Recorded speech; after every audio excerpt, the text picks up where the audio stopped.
तो क्या तुम्हें ये पता है कि इस साल एक नहीं दो ऐसी मूवीज आने वाली हैं जो कि फीमेल लीड्स होंगी, जिसमें first of all Alia Bhatt की अल्फा मूवी तो आ ही रही है जिसमें ऋतिक रोशन का भी कैमियो होगा। लेकिन इसी के साथ ही साथ एक और मूवी ऐसी है जो कि काफी ज्यादा अंडररेटेड है, जिसका नाम है baby do die do. And हाँ, ये थोड़ा सा नाम अजीब है, लेकिन सबसे नोटिस करने वाला पॉइंट ये है कि इन दोनों मूवीज का जॉनरा ऑलमोस्ट सेम ही है। एंड ऑलमोस्ट से मेरा मतलब ये है कि इन दोनों मूवीज का जॉनरा एक्शन थ्रिलर है, जहाँ एक तरफ alpha movie spy action thriller movie होने वाली है, लेकिन इसी के ठीक दूसरी तरफ बेबी मूवी सिर्फ एक्शन थ्रिलर मूवी होने वाली है। सो आज की इस वीडियो में हम इसी मूवी के टीजर के बारे में बात करेंगे। इसी के साथ ही साथ हम ये बात करेंगे कि कैसे यह मूवी अल्फा के टीजर से ज्यादा प्रॉमिसिंग लगती है, एंड कैसे ये मूवी न चाहते हुए भी अल्फा के कॉम्पिटिशन में चली आती है। एंड साथ ही साथ हम इस टॉपिक पे बात करेंगे कि फीमेल लीड्स मूवी में प्रॉब्लम्स क्या होती हैं एंड एक्चुअल में उन्हें कैसे सॉल्व किया जा सकता है। लेकिन वीडियो शुरू करने से पहले हेलो दोस्तों, welcome back to my channel. मैं हूं नील और आज हम बात करने वाले हैं अल्फा एंड बेबी मूवी के कंपैरिजन के बारे में। एंड इसके साथ ही साथ हम ये बात कर लेंगे कि एक्चुअल में फीमेल लीड्स मूवी में प्रॉब्लम क्या होती है। तो चलो शुरुआत करते हैं बेबी मूवी की स्टोरी को लेकर, जो कि हमें इसके टीजर के थ्रू बताया गया है। तो बेबी मूवी की स्टोरी एक्चुअल में रिवॉल्व करती है एक ऐसी लेडी के अराउंड जो कि एक्चुअल में एक हिटमैन है, बट उसके फैमिली वालों को ये नहीं पता है कि वो हिटमैन है एंड वो क्यों रात रात भर अपने घर से गायब रहती है। जहाँ इस लेडी की फैमिली में सिर्फ एक ग्रैंडमा है जो कि इस पर डाउट करती रहती है कि शायद इसका कैरेक्टर खराब है एंड क्या ये गलत काम वाम कर रही है कि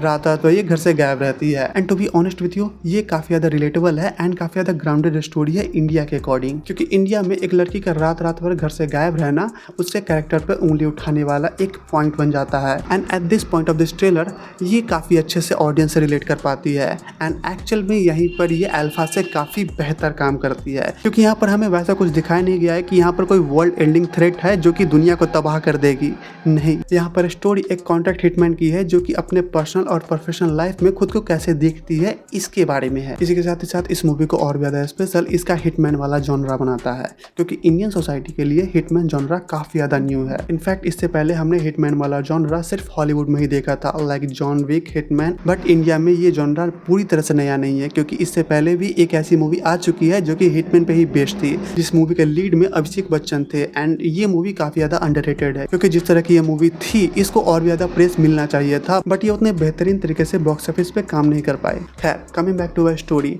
अगर बेबी मूवी की बात करें तो बेबी मूवी में इस मेन प्रोटैगनिस्ट का नाम ही है बेबी, जो कि एक हिटमैन है। एंड इसी के साथ ही साथ ये एक कम्युनिटी में काम करती है, जिसके अलॉन्ग साइड और भी सारे हिटमैन है जो कि इसी के साथ कॉन्ट्रैक्ट हिटमैन का काम करते हैं। जहां अगर सच बताऊं तो एट द फर्स्ट ग्लांस मैंने इस मूवी के टीजर को इग्नोर कर दिया था, क्योंकि हाँ, आए दिन ऐसी मूवीज आती रहती हैं बॉलीवुड में। बट जब सेकंड टाइम ये टीजर मेरे सामने आया तो इस बार ये जैक स्नाइडर के इंस्टाग्राम आईडी से आया था एंड तब मैं इसको इग्नोर नहीं कर पाया। एंड ऑनेस्टली बताऊं तो जब मैंने इसको फर्स्ट टाइम देखा तो मुझे इसका टीजर काफी ज्यादा प्रॉमिसिंग लगा ड्यू टू इट्स एक्शन, क्योंकि देखो अनलाइक अल्फा मूवी इसमें हमारा एक्शन काफी ज्यादा ग्राउंडेड दिखाया गया है, क्योंकि इसमें हमें लिटरली ये बताया गया है कि अगर एक औरत एक वॉर जोन में उतरती है तो वो एक्चुअल में एक्ट कैसे करेगी। क्योंकि देखो औरतें मर्दों की तरह रॉ पावर से काम नहीं करती हैं, एंड जिस तरह से हमें अल्फा में दिखाया गया है वो पूरी तरह से मर्दों की तरह एक्ट कर रही है। एंड यही एक प्रॉब्लम है जिसके बारे में मैं बात कर रहा था कि एक्चुअल में एक फीमेल लीड मूवी की प्रॉब्लम क्या होती है, कि वो ना सीधे सीधे जाके मर्दों की तरह एक्ट करना शुरू कर देते हैं, जो कि पर्दे के ऊपर अच्छा लगता है, नो डाउट अच्छा लगता है, मगर कहीं ना कहीं वो रिलेटेबल फील नहीं होता है, क्योंकि on the ground level, on the real life, मर्द अपने रॉ पावर से काम लेते हैं एंड औरत अपने दिमाग से।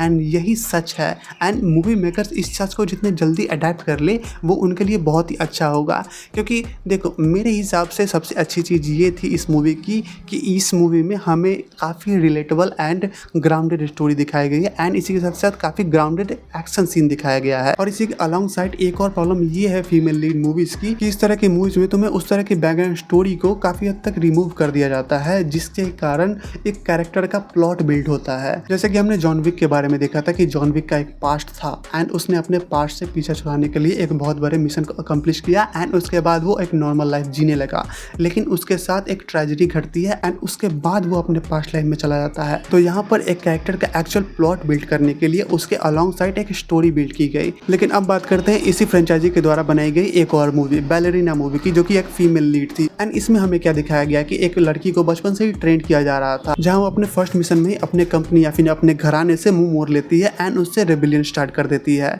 जो कि काफ़ी हद तक ठीक था, लेकिन उतना उतना ग्राउंडेड नहीं था एंड इसी कारण वो प्लॉट बिल्ट नहीं हो पाया। बट इन सब के बावजूद अगर सच कहूँ तो इस मूवी का एक्शन काफी ज्यादा अच्छा था। बट फिर यहाँ पर बात वही आ जाती है कि इन्होंने बैलरीना को जॉन विक की तरह एक्शन सीक्वेंस प्रोवाइड किए थे, जिसके कारण वो सीक्वेंस काफी ज्यादा ही अनरिलेटेबल लगने लगे एंड ये एक one of the biggest cause था जिसके कारण ये मूवी फ्लॉप कर गई। एंड मुझे लगता है कि सेम प्रॉब्लम अल्फा के साथ भी होने वाली है। बाकी तुम्हारे इस मूवी को लेकर क्या ख्याल है कमेंट बॉक्स में जरूर बताना। बाकी मिलता हूँ तुमसे अगले वीडियो में, तब तक के लिए